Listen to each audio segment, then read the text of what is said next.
Welcome to Shop Talk Live, Fine Woodworking Magazine bi-weekly podcast. I'm your host, Tom McKenna, and as a side job, I'm also Fine Woodworking's editor. Joining me today are Executive Art Director Mike Pekovich. Hey, guys. And Senior Editor Matt Kenny. Hello. We also have a special guest today, Roland Johnson, our resident tool guy and veteran contributing editor. He'll be joining us in a little bit. Before we get to the fun, let me remind all of our listeners to spread the word about Shop Talk Live. Drop by our iTunes page and leave a comment and prop us up with a generous star rating, if you so desire. Remember, you can also find us at iHeartRadio, and don't forget to check our website for our exciting tool giveaway for our Fine Woodworking 40th anniversary. We'll be starting the sweepstakes sometime in early November. Stay tuned.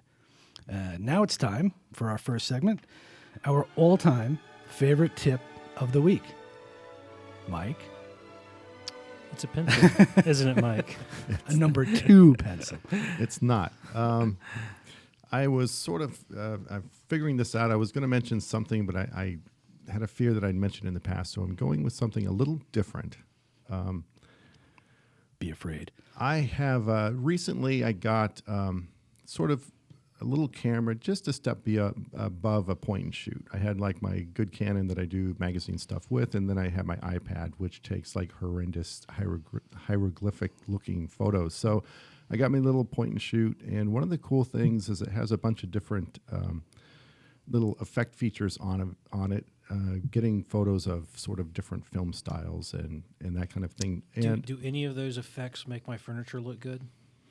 It's I don't think it works that hard. well, one of the effects I've been using more frequently is the black and white mode.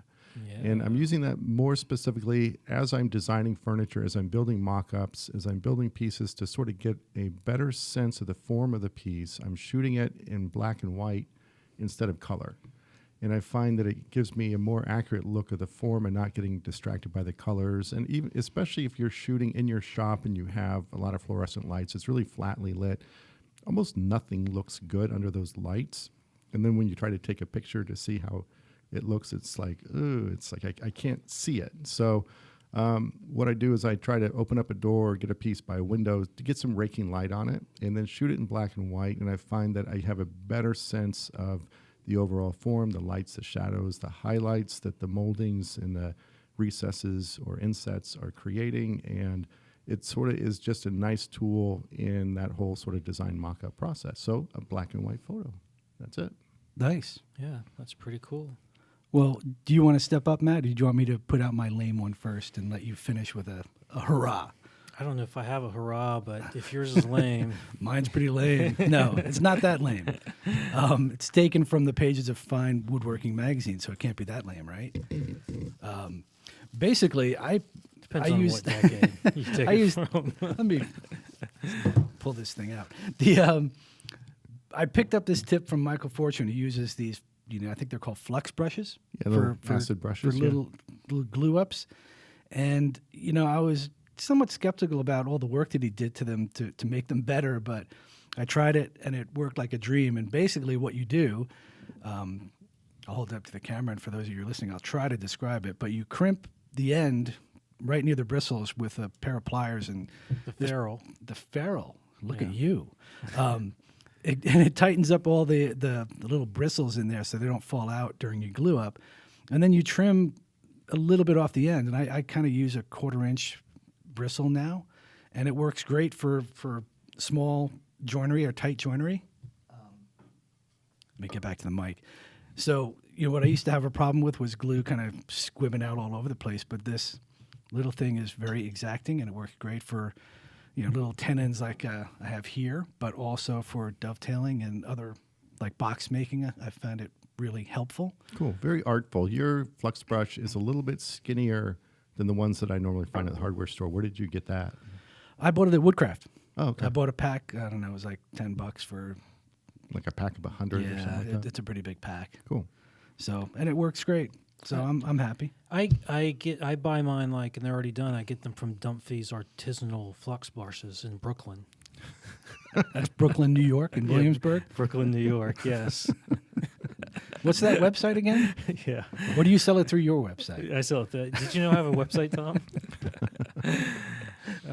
Tom, something tells me you're not too happy about me having a website. I love the fact that you have a website.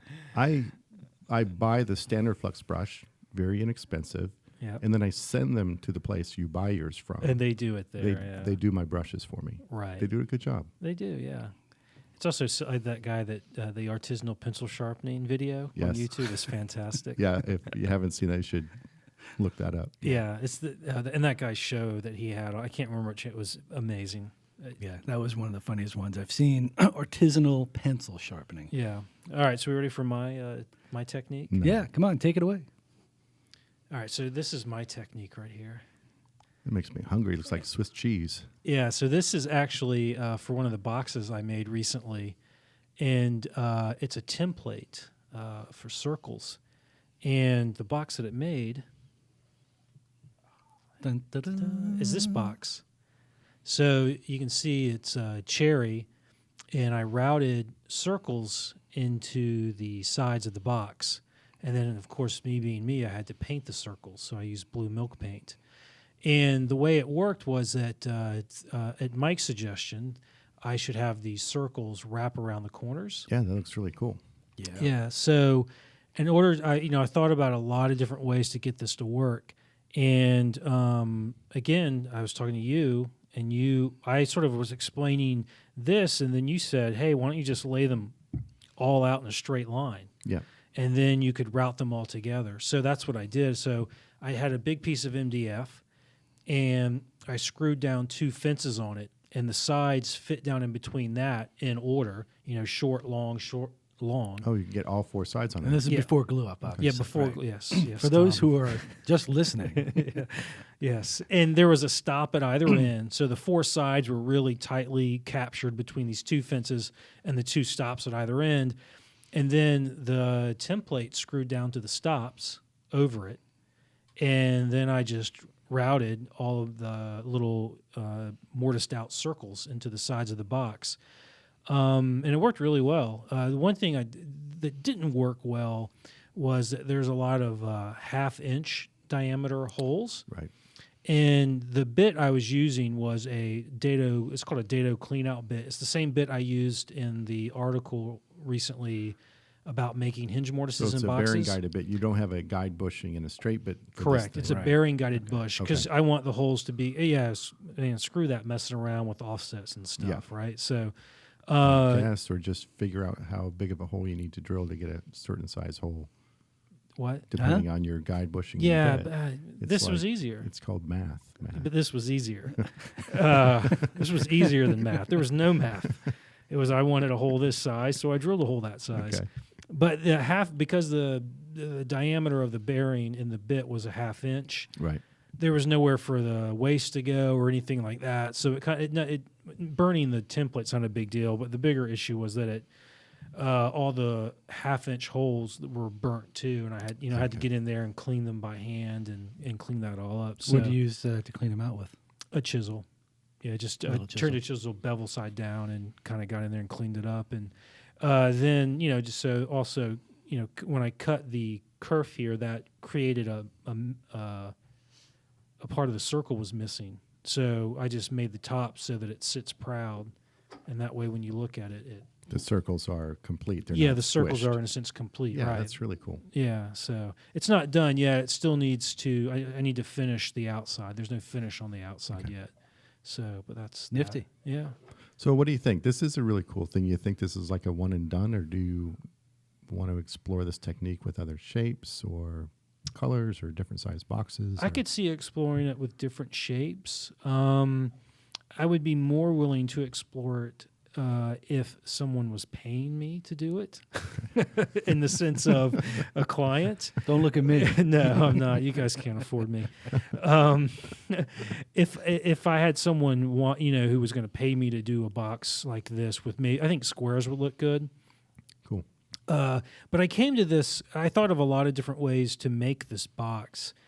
But in the end, this seemed like the easiest way to make it because there are things, with mitering the corners, wanting to get a 4-corner match on the grain. Right. There's all these other issues that were involved with it that wasn't just a matter of making the circles. Did the circles make the miter fitting more difficult since you have two No. different planes to worry about? Nope, not at all. It fit perfectly. The only thing that it did change was that if this circle, like for example, this one and this one, the halfway point is right on that corner. Yes. So when the wall comes around, it lines up perfectly. But I discovered that, like on this one, for example, if the circle is offset on the miter, that as this side of the mortise circle comes around, they don't actually line up perfectly. Huh. You can't see it now with paint. Well, now that you pointed it out to us, we can. Yeah, but it looked a little off. So I would say that you know in the future I would always have those circles Just centered. Hitting that miter exactly on the center. Yeah. But I would try this with other stuff. But if, other shapes like a square, it would almost be cool to do that as a really complex frame and put in little colored panels. Oh, cool. That would give it, that would be a different way to do it. That would be kind of cooler. But I could also see, because if you were to do squares with this, you'd have to square up every freaking corner. Yeah, that'd be a pain. That's why you get paid the big bucks. Yes, I do. For that. For this, yes. So yeah, I could see doing some other stuff like this. And I also have in mind, speaking of rectangular shapes or rectilinear shapes, to do this type of style of box, but instead of painting, to get some Japanese washi paper and have the panels be washi paper. And I don't think I would do that many shapes. It would be fewer shapes, but with a nice geometric pattern going on, and make the box sides out of frames. Or you could just cut little get family photos and cut little circles and glue a little family photo in each circle. Make Christmas ornaments. Now I know where I got this idea. I was at Michael's and I saw that.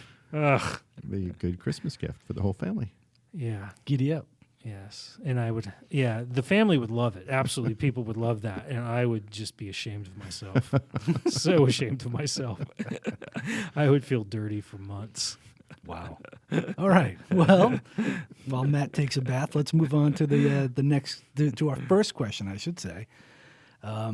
This one comes from Plano, Texas, and Scott Keith writes, "Hey guys, I've used Mike's technique on making a tapered chamfer a few times, and I really like the subtle effect it has on the look of a piece.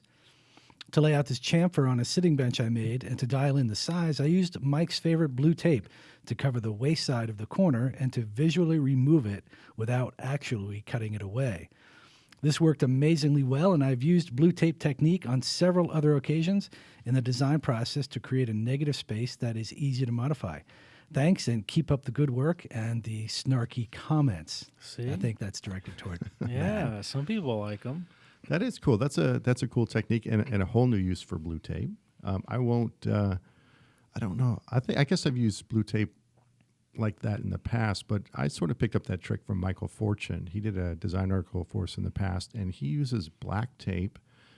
What is that? Would they make like gaffer's tape or something Electrical like that? tape, gaffer's Is it tape, electrical tape? black duct tape. I think they make black masking tape. I think it's black masking. It'd be hard to cut through duct tape, but he would use it to sort of create or mock up cutouts in pieces of furniture before he actually did that. Like if you're working on a bracket base molding and you don't know what you want the cutouts to be for the feet, you could just mock it up with black tape, cut it. If it's too big, too small, pull it off, throw another piece on, and you can work out your negative spaces that way. Yeah, That's an awesome tip. I've done that with tapered legs, and I think I learned it by watching Garrett Hack kind of experiment with some tapers, and you just put the tape on at the taper that you think looks good and step back and look at it and come back the next day and see if it still looks good, and you just rip it off and replace it. It's a really nifty way to eyeball stuff. That's cool. Another thing I've done is I just use a clear packing tape.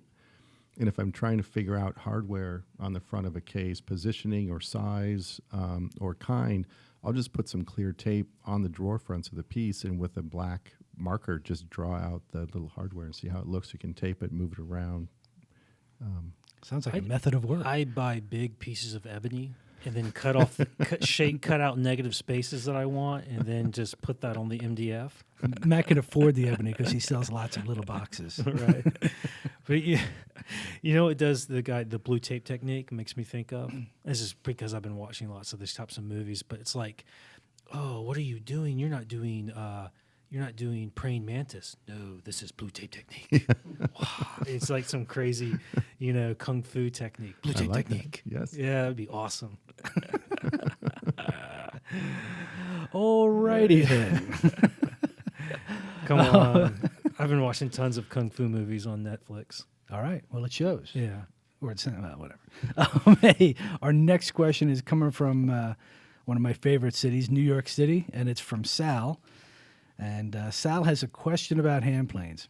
He says, I've sharpened my blades to 90 degrees and they work great, but I can't figure out if the blades should be left at 90 degrees or should be cambered. Should I have two sets of blades for each plane, i.e. a 90 degree and a cambered one? I would think that the 90 degree blade would leave track marks that you could never get rid of. I would hate to have to switch out blades to handle different tasks. How are your planes set up when working on both an edge and a face of a board? You want to go first, Matt? All of my planes except for my miter shooting board, my shooting board plane are cambered. And block planes. I don't camber block planes. And shoulder plane. And shoulder planes. So really none of my And planes spoke are... shift. Not all of them. All of my bench planes have cambered blades. I camber all of my chisels. It's for round No, Morses. this is a good question, and I agree with Matt. I've got a very slight camber on every sort of hand plane from size 3 on up. Yeah. And I have a lot of planes, so I tend to set up a plane for specific use or closely aligned range of uses. So like my 4 and 5, I'll do mainly, I reserve those planes. Those are my everyday planes where you go from mill marks and machine marks, get rid of snipe, down to a finished surface. Mm-hmm. So for that, I'm looking for, a shaving really no thicker than, say, 0.02 of an inch. So I want my camber to be such that I have a full width shaving in the center of the cut, feathering to almost the full width just to keep those corners off. So, you're talking like a 0.02 camber. It's very, very slight. And it's so slight where, it does prevent the plane tracks on the faces. It still leaves me, relatively speaking, a square edge on my edges. So I don't worry that I have a slight camber on the blade when I'm dressing the edges of a board. Yeah. Some people actually, they sort of get down with the art of the cambered blade and will actually joint the edges of boards for panel glue up and sort of refine the alignment of those boards by planing a little bit to the left or the right to sort of engage one portion of the camber or the other. I don't do that. I'll actually adjust the lateral adjustment of the blade if I need to do that. Because if your blade, let's say, is 2 inches wide, the camber is 0.02 of an inch across the width of the blade, the edge of my board is only 3/4 of an inch. Mm-hmm. I don't know what are you that doing? math is, but it's pretty darn close to straight. And then I'll have some other planes set up for roughing, and I'll have a heavier camber on those guys. But so I think the answer is don't get multiple blades for a plane, get more planes. Yeah, and camber them. Yes. But hey, I want to follow up on when you should camber, Mike. Do you want to tell people like when you've got the final polish done, or? Yeah, I mean, it really comes down to it's during the sharpening process. It's so slight. This isn't something that you can grind on there at the grinder. It's also not something I'm going to do. That's not a camber. That's a radius. I'm also not going to do it on my coarsest Waterstone, which is 1,000 grit, because it puts too much of a camber on there. Yeah. Some folks, they only have 2 stones. They recommend going 1,000 grit and 8,000. Well, if I wait until the 8,000 grit to put a camber on there, it's really hard for me to get enough camber because I'm not removing enough material on that polishing stone. So I like to use a 4,000 grit stone as a intermediate stone, and that's where I put my camber on. I use a honing guide, and I just pressure, the opposing edges, a couple passes pressured on the right, couple passes pressured on the left, and that's enough to put that little arc on there. I've always used just my. I used to be 8,000 grit. Now it's a 13,000 grit. Oh, okay. 13K. 13K. Right? 13,000 Nice. grit. I'll try it on my medium grit stone and see what that does. See how it's different. I'm gonna try that. Okay. I've just Yeah. always done it on the final grit. And that's Yeah. enough for you? Well, yeah, for me. Yeah, for those of us who know how to sharpen a plane mic. Hey, The bottom line is sort of take a guess, give a couple passes left and right, and try it. It's either going to be too much, meaning your shavings are going to be too skinny at proper thickness, or too thick at proper width, or there's not going to be enough camber, in which case it's going to be really hard to avoid getting plane tracks even with really, really light cuts. Yes. I mean, So Chris Gochner did a great article for us on creating a camber, and if I was prepared, I'd know the issue number and everything. Was it a master class or a handwork, I believe? Handwork? It might have been one of the early I think it was an handworks. early handwork. Anyway, Yeah. you I'm thinking you handwork. can search our website and get that article for the for the right issue. Anyway, let's move on and get our esteemed guest on the phone Can I tell And- just really quickly the story about Raleigh? now. Yeah. Before he gets on the phone. Yes. Because, we all call him Raleigh, right? And we call him Raleigh on the podcast. But readers don't know him as Raleigh. They know him as Roland or Roland, right? Really? Yeah. So one time I was talking to these people somewhere in person, and I was talking about, Raleigh Johnson this, Raleigh Johnson that. And they're like, Raleigh Johnson, is he like Roland Johnson's brother? He's his cousin. It's like, no, he's his half-wit cousin. All right, that was it. Well, that's great. that we might want to say it's Roland Johnson instead of Raleigh Johnson because people may not know him as Raleigh. Well, you can call him Roland. You can call him Raleigh. Yeah. Just go call him late for dinner. Da-dum, boom. All right, let's get him on the line. Hi, Raleigh. Welcome aboard. Welcome to the podcast. Well, thank you. I'm glad to be here. Yeah, one of the reasons that I've always gone by Roland Johnson professionally is because people can never understand when you introduce yourself as Raleigh Johnson. They always have to ask. And then you should see the spellings I get. One of the more creative ones was W-R-A-L-E-Y. That's a good one. I do meet people who have seen Raleigh spelt out, but they think it's Roley because you're Roland, so they call you Roley Johnson. Yeah, exactly. And I always It's not- say, Yep. It's not roly-poly either, because No. Raleigh's in fine Roly shape. poly, Daddy's little fat boy. Yeah. yes. I say he's chubby, but he's not fat, so he doesn't roll. All right, let's get serious for a minute here. Hey, Raleigh, you've been a contributing editor for a long time, and you are our resident tool guy. Do you want to talk to the audience a little bit about your background to fill them in on why you're a tool guy and how you got to be Roland Johnson, contributing editor? Well, yeah, that surprises me actually. No.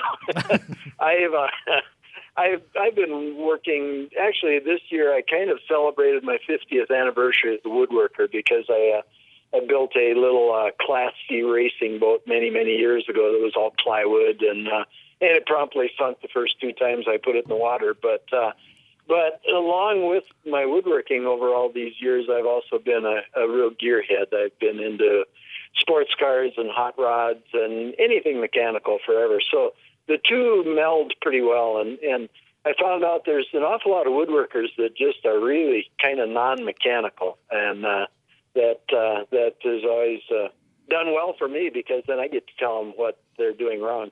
I love doing that. Right, Matt? Yes, absolutely. He likes to tell me what I'm doing wrong. And you love to take editors for rides in your hot rod, and they love that. Yes. Yeah. But yeah, that's kind of how I got into it. Is just being a gearhead that understood a lot about woodworking, and it makes a difference. You can't, somebody who's just mechanical and doesn't understand anything about woodworking just doesn't know enough about what we do with our tools to really understand what works and what doesn't. And then if you got woodworkers who don't have much mechanical expertise, everything kind of, glazes over when they take a look inside some of these tools. So I can understand it from both ways, which I guess is helpful. It is. We appreciate your insightfulness. Yes, thank you. Anyway, we have you on the phone to talk about tool reviews in general, and the way we do tool reviews. And I don't want to bore people too much, but essentially for big machines and any power tool, we rely on manufacturers to send us the tools unopened, and we basically pick pick a reviewer who has a specialty in that tool. And for instance, we wouldn't pick a guy who's a power tool guy to test hand planes, for instance. And Raleigh is our resident machine guy, and he has a forklift at his shop out in Minnesota. So it's another reason we use him.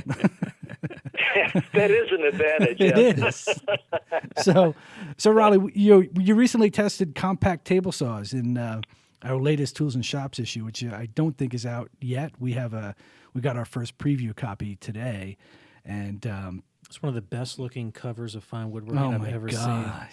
Here we go, Mike. What'd we do? Hey, I must be on the cover if it's a great looking cover. Yeah, think again, Raleigh. Now you know who's on the cover again. Exactly. And we knew this was going to happen. Anyway, so Raleigh, in terms of how do you get go ahead. No, go ahead. We want to get off the cover topic quickly. Yes, please do. This category of compact table saws.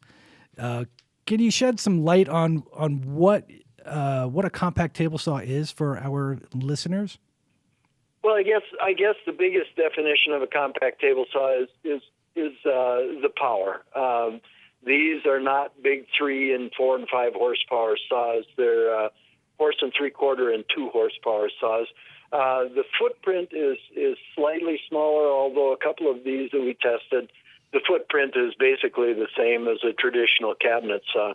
But the nice thing about them is, number one, they run on less need for power.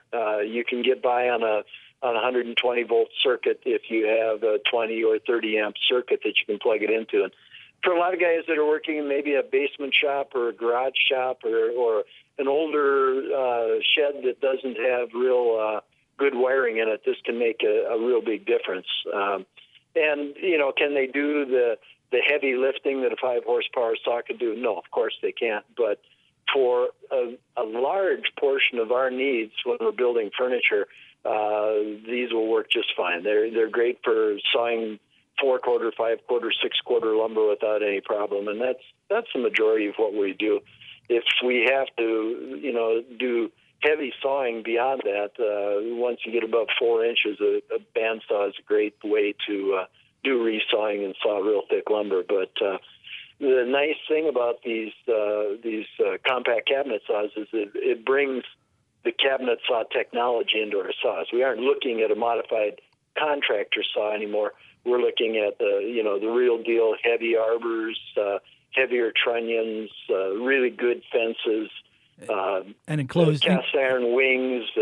Just a lot of good stuff on these table saws. And they typically have enclosed bases, which differentiates them from the contractor style saw, so you can get good dust collection. And you get better dust collection and just nicer saw to work with. And importantly, also the on all of the saws we tested, the trunnions were mounted to the cabinet, right? And that's what really makes them cabinet saws, and it makes it easier if the top ever gets out of parallel to the blade. It makes it very easy to bring it back into alignment.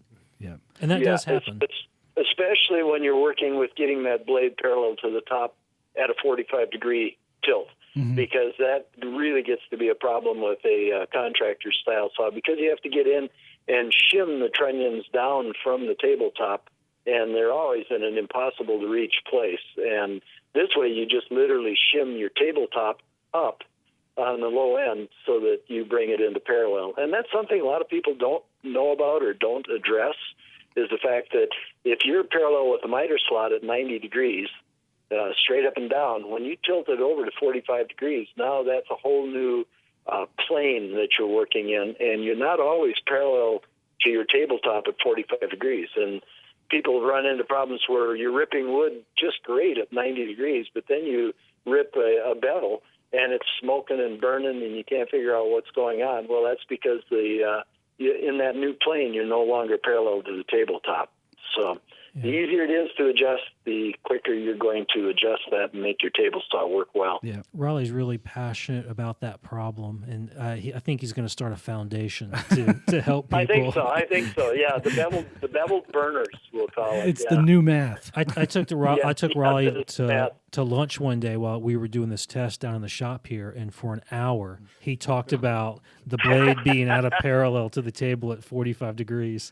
Oh, it's one of those things that just used to drive me nuts because I'd have a new blade on, everything would be set up, and I couldn't rip a nice, perfectly clean bevel. And that was back years and years ago that I finally figured out what was going on, and it was one of those eureka moments that just really made life a whole lot more pleasant in the shop. He didn't even. And fewer dents in the walls because Raleigh, I tend stop to throw talking. things. Take a breath. See? So it was like that day. He didn't even realize I was sleeping for 30 minutes. And he just kept talking and talking and talking about the blade being at 45. Well, the reason you were sleeping for 30 minutes was the what did they call that? The burrito burger thing that Burgeritoville. 4-pound lunch that you eat. Yeah. Yes. Should we give their website? Burgeritoville. I don't know if they have a website. Hey, Raleigh, as you were looking at the saws in this review, I know you were pointing out some really cool features of some of them. Do you want to cover some of those, if you can recall off the top of your head, regarding any of the models, any kind of cool things? Well, sure. We can kind of talk about, the saw stop I like a lot, simply because it's really a beautifully made saw. And, of course, it has the flesh detecting device in it. But, that's just really a nice piece of equipment. The Powermatic was right there with it as far as fit and finish. Man, that's a really nicely made saw, too. The only difference really between them as far as functionality and quality is the flesh sensing on the saw stop. But there were a couple like the Grizzly I really kind of enjoyed because it's just kind of old school tech. It's like looking at a traditional cabinet saw from a couple of decades ago. It's big and beefy and heavy, and it doesn't have some of the bells and whistles the others have, but it's a good, sturdy, dependable piece that is immensely affordable. We got the new ones like the Bailey is a more lightweight saw, a little more portable for a cabinet saw, which in a small shop is really an important thing because you can move it around easier. And the same thing with Laguna. They're very portable. You can grab a hold of the rails, lift up one edge, and roll them around your shop kind of like a wheelbarrow, so you can get them back up against the wall when you're not using it and bring it out when you need it. And the Bailey has one thing that's very unique amongst all the saws, in that it's got a digital readout that's really easy to zero up against the blade. So if you put a different thickness kerf blade in, or if you throw a set of dados in there, it's really easy to zero it out and set up. I kind of like digital technology that way. It really does make setups easier. Yeah. And then we got the General International. That's another just a big, solid saw. It's more on the lines of a full-scale cabinet saw, just with a smaller motor. That one, I believe, has a 2-horsepower motor in it, and it was good at ripping. It had gobs of power. One thing that we live in good times for tools, because we have good fences on all of these saws. They moved easily, they locked into place. The easiest moving one was on the saw stop because they have roller bearings on the back end of the blade or on the back end of the fence, and you give that thing a push sideways and it just disappears. It moves really well. Sounds wonderful. They lock in solid, they stay square, they don't flex. Switches are where we want them to be up front, where they're easy to get at for the most part. Hey, Raleigh. There's one except, yeah. Quick question. Which I couldn't remember. Which one had the quick release riving knife? That was the Grizzly. That was the Grizzly? That was a Grizzly, yeah. That was really pretty cool because you just had a little thumb switch you pushed over to the side and forward. You could pull the riving knife out, drop in the guard or whatever, and you just And pulled it back, and it snapped into place. So that was slick. Yeah, it was. What really made it cool was that you did that all from above the table without taking out the throat plate. You could switch between the riving knife and the blade guard. I edited the article with Raleigh, and one thing that really struck me, because this is the first time I've seen a lot of new saws together in the last, saws made in the last 10 years in one spot. The quality of the blade guard apparatus is so vastly improved over what they used to be. It's amazing. It's a completely different world. Yeah. Well, with the riving knife, it's made it easier for them to build a lot better guard too. Back in the old days when we had splitters, those splitters, like some of the saws, well, I can't name them here, but some of the saws had the splitter actually mounted to the motor housing back behind the saw on the contractor style saws. And it was so flimsy that everything just moved around, and they were just horrible. And now with the riving knife, because we've got a really stout knife right behind the blade, it's given the designers a lot better mounting to be able to build a really good guard. And I really like the saw stop, the three leaves that were interconnected on either side of the blade. That was just cool because it's a lot less effort to push a piece of wood underneath that guard because it doesn't take much to lift up each leaf. And so that is kind of a drawback sometimes of the bigger guards is if you're working with thin material, getting that material underneath that guard. You really got to kind of push on it to lift the guard up. And then, of course, once it lifts up, then you're almost jamming the wood into the blade because the pressure is released and off you go. But these, man, they would just fold up like there was virtually nothing there that you were running the wood against. So, let's they save, have come a long way. Let's save some details for the readers to dive into the article. Really? Do we have to? Come on. Yeah, come on, Hey, man. one final question regarding table saws.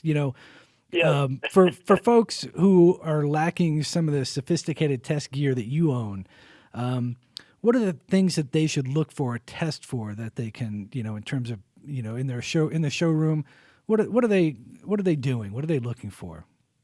Well, if you're just looking at a tool on a showroom floor or something, there's really not a whole lot you can test without, dial indicator so that you can get some good readouts.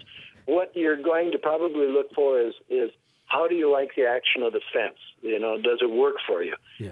Try the tilt and the elevation controls. Are they smooth? Is there lash when you go from raising to lowering? Is there a big bunch of dead space on the wheels turn? Same thing with the tilt. Does it tilt nice?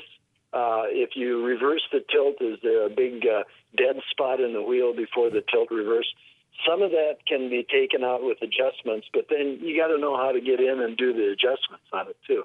Yeah. So you want everything to work smoothly, and then little things like, is the switch in a good location for you? And if it's not, can it be moved, or is that a permanent location for the switch? And are the wheels, the hand wheels, easy to reach? Does the guard work for you?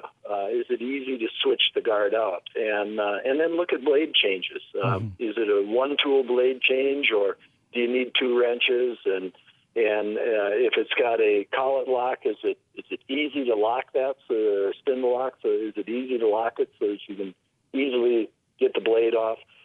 Just little things like that. It becomes more a matter of ergonomics than what you personally want to see in the saw if you don't have test gear with you. And most of these saws, most of the equipment that we have today is pretty good as far as adjustments and quality. If you got a good quality long straight edge, bring it along and lay it across the table. Look for any valleys or egregious humps in the table, and I'll always, if you can't find a perfectly flat one, I'll always go for one that has a little crown in it rather than a valley. All right. Because the crown you can deal with, the valley gets scary. I always like to check to see how well a saw handles hot dogs and other tube meats. That too, chicken legs. Chicken legs. Yeah. Well, the other option is bring a bucket of KFC the next time you go check a saw. The other option is when you're shopping is to read Raleigh's article, which is in our latest Tools and Shops issue. Yeah. Hey Raleigh, thanks for spending some time with us. Raleigh, or Roland, will be traveling around the country this winter giving seminars at all the woodworking shows. So go to the show and say hi if you're in the neighborhood, and maybe he'll play a tune for you on his mandolin. Hey, Raleigh, Yes, that's right. Yes. We'll see you. I really enjoy having people stop by and say hello. So please do it. Come by and say hi and spend a few minutes and visit. Let me know what you're up to. I like knowing what people are doing in their shops. Awesome. Hey, thanks, Raleigh. Okay, thanks, guys. See you later, Raleigh. All right, now it's time to get serious. So, Tom, just one follow-up what? question. After Raleigh spoke so eloquently about table saws and testing, you as the editor of the magazine, one thing Raleigh didn't cover was the relationship between how much someone is willing to fork over for an ad and how good of a rating they're going to get in the review. Moving on. That's no joke. No, there's no money exchanged. In all honesty, tool reviews are really difficult articles for us to do. And it's difficult for the manufacturers because they're taking a chance. They're putting themselves out there to go head to head against everybody else, and not everyone wins. And unfortunately, just like the baseball playoffs, no one remembers the runner-up. That's true. So it's we appreciate all the manufacturers do, but there is no quid pro quo. Yeah, absolutely not. No, if anything, the only quid pro quo is the number of canceled ads you get after. And the phone calls. Yes. And we should also point out that any machinery or tools that are sent to us for testing, we do not keep them. Yes, they get returned or donated to a charitable organization. Yeah, so. they are not. We do not have. I do not have a shop with 4 table saws in it. Not until you sell a bunch more of those boxes. That's right. Yeah. All right. Well, like I said, let's get serious and get back to some questions. This one comes from Steve Greiner, and this one is addressed to Mike. In one episode of Shop Talk Live, you stated that you used the Freehand Sharpen, but now you use a honing guide. I'd like to know why you switched. The reason I ask is I use a Tormek to grind and sometimes hone freehand. Sometimes with a guide. I'm a hobbyist, and there are days when I sharpen several times and weeks where I don't sharpen at all. I prefer the speed of freehanding, but my results are inconsistent, which is my reason for using a guide. I keep thinking that eventually I'll be able to freehand reliably, but if there are other compelling reasons to use a guide, perhaps my time would be better invested elsewhere. What do you think, Mike? That kind of answered the question for me, in that freehand honing, at least the way that I do it, it depends on having a really good, reliable method for creating a hollow grind to begin with. And I've got a Tormek as well. I love it.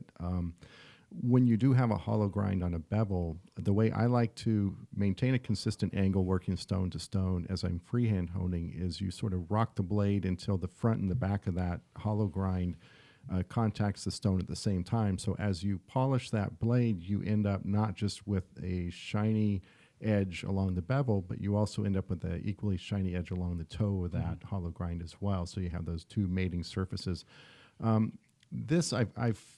Whenever I used to freehand hone everything, then I went to a honing guide for plane irons because planes need to be a little bit sharper. And I found that right after creating the hollow grind, and you're only having to remove a very little amount of steel to get sharp, I could get really sharp freehand honing with a plane. But the more I re-hone that between grindings, the wider those areas of polish got, the more material I'm having to remove, the more time I'm having to spend at the stone, and the more likelihood that I introduce some slight rocking.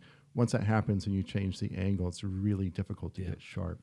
Chisels, on the other hand, because the steel is really thick, that bevel is actually quite a bit wider. And I find that freehand honing chisels was a little bit easier and more reliable. So even after I went with a honing guide for my plane irons, I still freehand honed my chisels quite a while. And I finally sort of just kind of bit the bullet and went with a honing guide for my chisels as well. The other thing is that chisels are not always friendly to honing guides. Yes. They tend to pivot, or the side clamping jaws don't grab it quite right. So that was why I still, even till fairly recently, continued to hand hone some of my more troublesome chisels until Veritas came out with their little side clamping guide, which we talked about a couple weeks or a couple podcasts ago, which does probably the best job of any honing guide I've used to date in terms of holding chisels really reliably. So, yeah, and it's basically you can get sharp by hand. Often it can be really quick, but I find that the consistent results I get with the honing guide means I'm getting sharp reliably, consistently, and pretty quickly, and getting back to work. And that's really that's what it comes down to. I mean, the only tools I freehand are in my 1/8" chisel and my skew chisels. Yeah.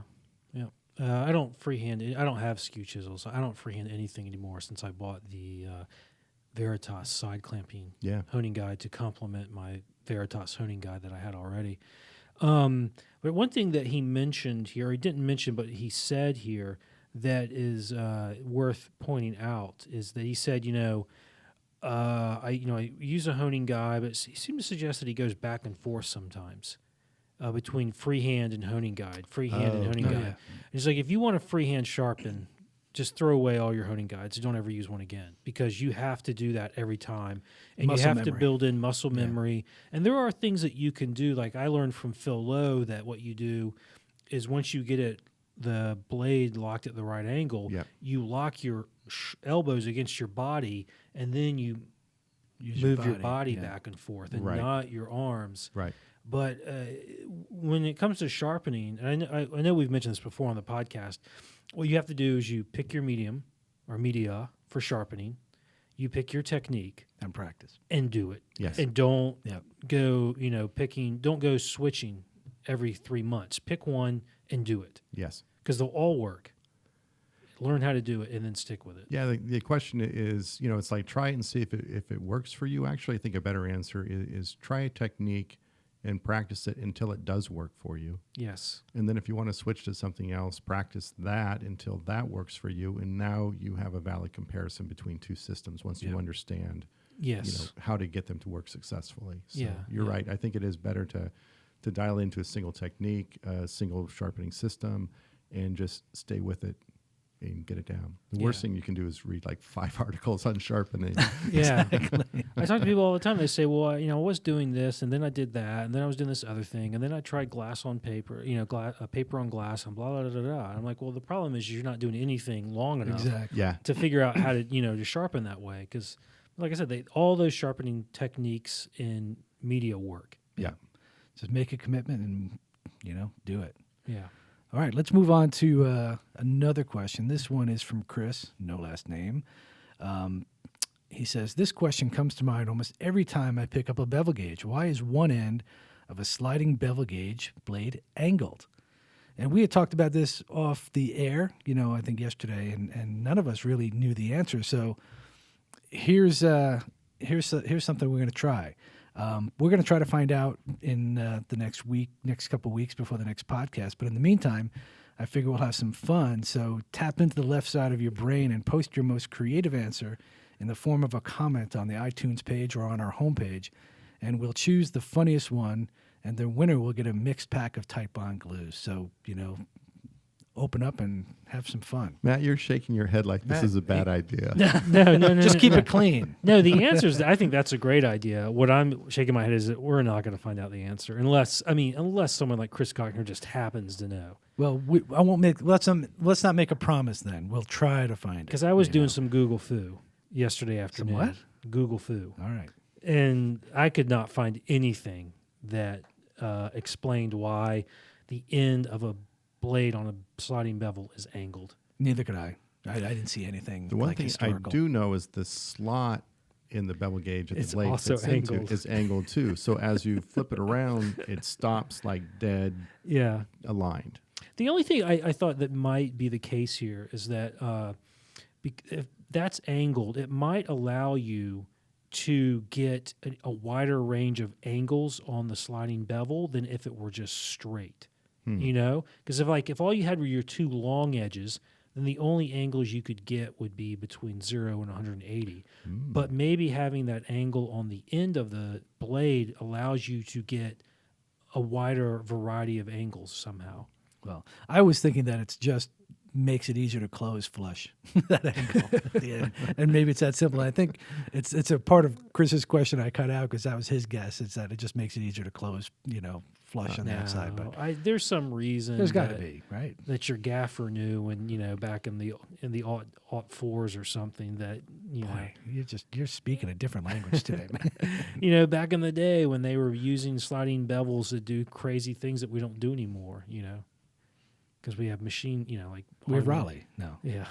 All right, let's move on. And this one is from Steve Kiernan, and he says the saw sharpening article by Mark Harrell in FW 250 reminds me that I heard someone mention on the podcast that there was a really good saw sharpener in Rhode Island. I ask because I have a large back saw that is in need of help, and I'm a Rhode Island resident. Can you please remind me who was mentioned? Matt? Yes, it was Matt. It was Matt Cianci, Cianci, I believe, not Beyonce, Cianci. And his website, don't give me that look. His website is The Sawright, WRIGHT, thesawright.com. And Matt, I just checked today, Matt still does sharpening. Yes. And Matt is a really sharp guy. And Matt is a very good guy. In fact, he's helping me experiment with a new sort of sharpening pattern for my dovetail saw. He did a new pattern for me on my dovetail saw a couple of years ago. It was awesome. Yeah. He can do, the more you know about what you want your saw to be sharpened like, yes, the better results you'll get from him. But if you just say, hey, do a rip file on this, it's going to be awesome. Right. Mm-hmm. Yeah. Okay. Well, it's time to get an earful from our listeners. We welcome your comments. Just remember to keep them clean. These comments are from our iTunes page, and some have been edited slightly. Really? Yes. Dirty words? Junkin writes, this is a good podcast if you're into woodworking. However, I don't love everything about it. To sum it up, we get it. You guys love SawStop and Festool. There are other options out there. Extremely expensive tools aren't for everyone. I guess maybe we come off as loving this. That's not I don't know. I don't have a SawStop.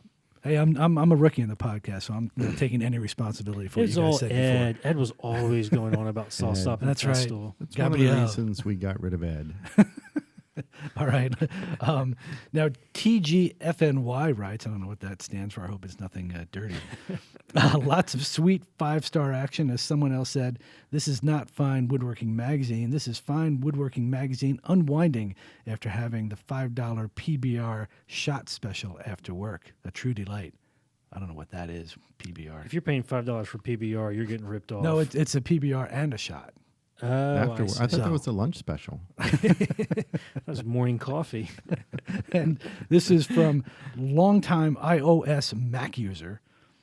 And this is pretty dry here. Informative, personable discussions on tools and techniques. I think that sums up our mission statement, All doesn't right, it? thank you. Yes. But then finally from EQ Citizen, the only downside of the podcast is that I have to wait 2 weeks for my next fix. Move it to once a week, and I promise I will send in a question every week, and I will even chip in $1 or $2 for the privilege. It's going to take more than $1 or $2, my Keep- friend. Keep it up. And he says Mike Pekovich is a pod god. I don't even know what that, that's pretty cool. Huh? Why didn't you edit that out? That sounds dirty. Got to feed Mike's ego too, right? All right, and That's that right. does it for this week's Shop Talk Live. Tune in again in 2 weeks on November 6th for our next episode. In the meantime, let us know what you think by leaving a comment on iTunes, and please click that 5-star rating. If you have any woodworking questions, send them as well as your comments to shoptalk@taunton.com. You can catch the podcast via iTunes, stream it on your computer at www.shoptalklive.com, or catch us on iHeartRadio. Thanks for listening. Be safe and have fun in the shop. Until next time, see you.